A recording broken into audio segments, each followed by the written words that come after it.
Hello po, magandang araw sa lahat. Good day po. Kamusta po kayo? Welcome sa ating episode. Pabati naman sa ating mga kababayan na nasan man kayo naroon sa mga sandaling ito. Lalong-lalo na sa ating mga OFWs na nasa ibang bansa. Kumusta po? Mag-ingat-ingat kayo dyan. Mga kababayan, samahan ninyo ako sa episode na ito. Mga kaibigan, alam naman natin lahat na isa sa mga kontraktor na nakasalang ng husto talaga ngayong panahong ito ay ang mag-asawang Diskaya. Imbis na takutin, imbis na pagalitan, at kung ano-anong mga masasakit po na mga salita, bakit hindi na lamang po sabihin kung kanila bang ipapatawag yung mga taong pinangalanan. Naglabas po ng kanyang hinanakit at gustong may paabot para sa taong bayan. Pakinggan natin mga kababayan si Mr. Curly Diskaya. Kahit po kami mamatay bukas o papatayin po kami ng mga politikong ilang piraso na ito, alam po namin na may dangal po kaming mamamatay. Kaysa naman patayin po kami ng buong Pilipino sa Pilipinas, na kahit saan po kami magpunta sa dulo ng Mindanao, Luzon at Visayas ay parang kaaway po namin lahat ng mga Pilipino. Samantala ngayon po, natatakot po kami sa buhay namin. Alam namin kung sino lang ang kaaway namin. Yung mga pinangalanan po namin dito, ito na lang po ang alam namin kaaway. Hindi po 120 million Pilipino po ang kaaway namin. Kaya sana po, pagbigyan niyo po sana kami kasi yung iba pong mga gusto pa pong mag-witness ng mga contractor, kung ako po ay inyong parurusahan po sa ginawa kong ito at ako po ay papagalitan po ninyo, wala na pong iba pang sisigaw ng mga kontraktor sa buong Pilipinas. Dahil una matatakot na sila kung ano po ang mangyayari sa akin. Kasi ang mangyayari po, parang nagbibigay po tayo ng hudyat sa iba't ibang pang mga kontraktor na, hoy, tinaw nyo, ang nangyayari kay Curly at saka kay Sarah, tutulad ba kayo dyan? Tama nga naman. Tama mga kaibigan. Isakto yung sinabi niya, parang nagbigay ng hudyat na, sige, magsalita kayo. At kayo ay maging kagaya nitong idinanas ng mga Diskaya ni Curly. Tama na observation yun eh.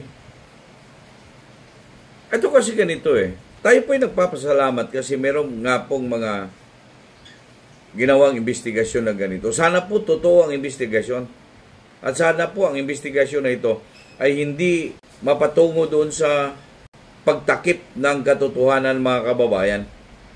Alam niyo bakit? Bakit kailangan mong pagalitan? Di ba? Kung kayo po ay naghanap ng katotohanan at ang inyong mga resource person ay mga taong makakatulong sa hinahanap ninyong katotohanan, di ba mas dapat pagsabihan ng magandang mga words po ito sila? Na, ayan, lumantad. May kasalanan nga. Sa tingin natin, but at least, hindi magawa-gawa nila mga kaibigan kung wala itong nasa likod. Hindi po ba? Kaya po dapat, yung mga pinangalanan mga kaibigan doon sa kanilang affidavit, sinumpaang salaysay mga kababayan. Matibay na yan. Kasi sinumpaang salaysay nga yan eh. Liable ka dyan ng perjury. At siyempre, may ano yan. May haharapin kang kaparusahan sa batas mga kababayan. Ano po? Ibinulgar na yung mga tao doon.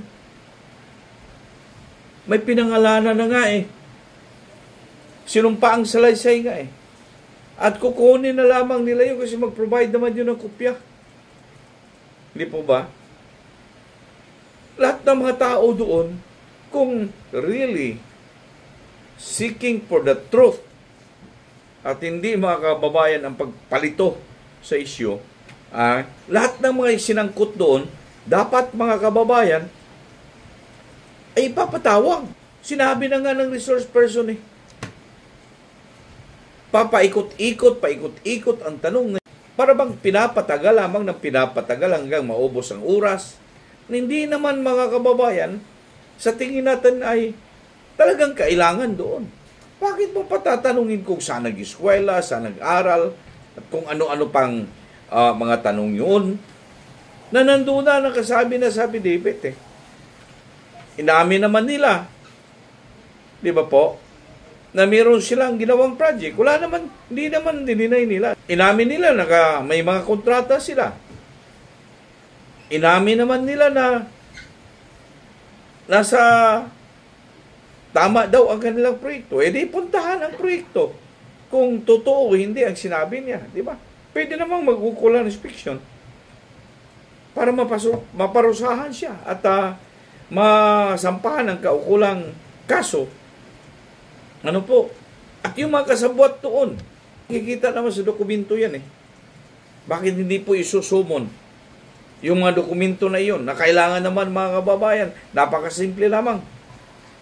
Nasa DPWH. Ano po? Isusumon yung mga dokumento na yon. Kung ito ang dokumento na dito nagawa ang krimen because dito lumabas ang pera, di isusumon yung lahat ng mga dokumento na iyon. Kung nagsabi ba ng totoo itong kontraktor na ito na batay sa program of works ay nasunod nila at dumaan sa mga inspeksyon. Kung sino yung mga inspektor doon, mga kababayan, sa dokumento, di siyempre sila ang managot bakit nasira yung mga flood control na yan. At bakit hindi natapos yung mga flood control na yan, pero kumplito na ang mga proyekto. Napakadali lamang po. Hanapin kung talagang naghanap ng totoo. Ano po? Napakadali lamang po. Hindi na kailangan pagalitan mo yan eh.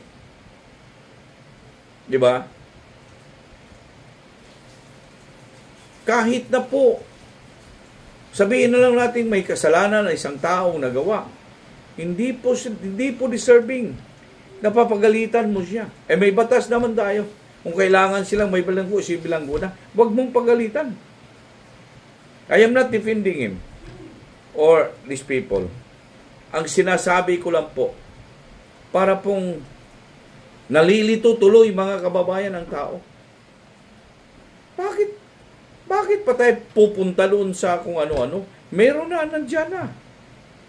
Sinabi na kung sino ang mga taong involved dito. Nandyan na.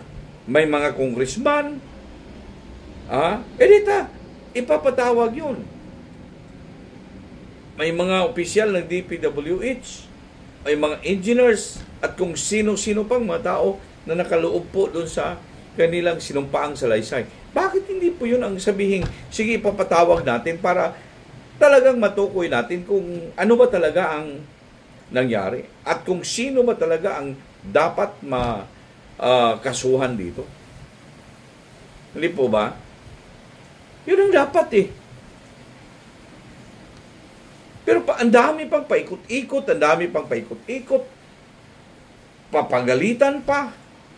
Bakit kung papagalitan mo yan? Makorek ba yun? Hindi naman siguro makorek yun eh. Di ba? Kung mali na yun, mali na talaga. Kahit na ano pang galit mo dyan. Wala nang magawa dyan. Kaya nga in aid of legislation, ang investigasyon eh. Kasi kapag nakita mo ito ang kamalian, from there, pwedeng magawa ng batas kung walang batas na existing para dyan, para makapagawa ng magandang batas. Bakit? Kung pagalitan mo yan, makagawa ka ng magandang batas? Hindi po, hindi. Hindi po ba? Kaya po, para sa akin, linilito lalo mga kababayan ang taong bayan dito sa investigasyon. Napakadali lamang po. Out doon sa mismong dokumento na sinasabi ng pamilyang Diskaya. Hindi sa Diskaya pa lamang ito ha. Hindi pa kasama yung iba. Out doon sa dokumento mga kababayan, nandoon na binunyag na kung sino yung mga taong pinangalanan eh. Di ba? Bakit hindi papatawag yun? Ang dali lang, i-schedule mo lang yun. Isusumon mo lang yun to appear for the next hearing. At dapat magpapasalamat pa doon sa taong nagbunyag. Sabi nga nila sa kanilang statement doon mga kababayan, willing sila mo-participate. Willing sila maging state witness, sabihin nila ang totoo. nakakatakot mga kababayan na may bunyag. Kung ano pang dapat may bunyag mga kababayan doon. Kaya parang iniba-iba. Bakit hindi papatawag? Kaya po ako, wala akong malaki mga kababayan question mark sa akin. Ang ginawa nilang investigasyon na yan. Parang papunta yan sa pagtakip ng mga taong pinapangalanan dyan. Dapat yung pinapangalanan yun ang tumbukin. Huwag na tayo magpaligoy-ligoy pa. Hindi po ba? May guide na kayo eh. Investigation in aid of legislation. Nag-iimbestiga kayo. Ayan na, binigyan na kayo ng datos. Bakit pupunta pa ng kung saan-saan? Na nandyan na. Kahit na 20 minutos, 30 minutos, tatanungin mo yan sila. Kukulik mo na lang yung lahat ng mga impormasyon doon. Ipapatawag mo na sa sunod na hearing. Di ba? Napakadali. Ang pagtumbok mga kababayan. Pagalitan mo. Di po ba? Kaya sabi niya, sa kanyang statement, parang hudyat na ang ginawa sa kanya. Tama yun. Posible mga kababayan na yung iba imbis na lumabas at magsabi ng totoo, hindi na sila mga kababayan para baka maging Curly and Sara Diskaya kayo. Tama yung sabi niya. Kung malagay man lang sa ganyang sitwasyon mga kababayan, hindi na yung magsabi. May duda ako dito eh. Dito sa investigasyon mga kababayan na ito. Kayo wala kayong magduda? For your comments, just write it down below. At huwag kalimutan mga kababayan mag-subscribe sa ating channel, Broadcasters Viewpoint. Paki-share naman and like mga kaibigan. Ano po? And also don't forget to hit the bell button para lagi po tayong updated.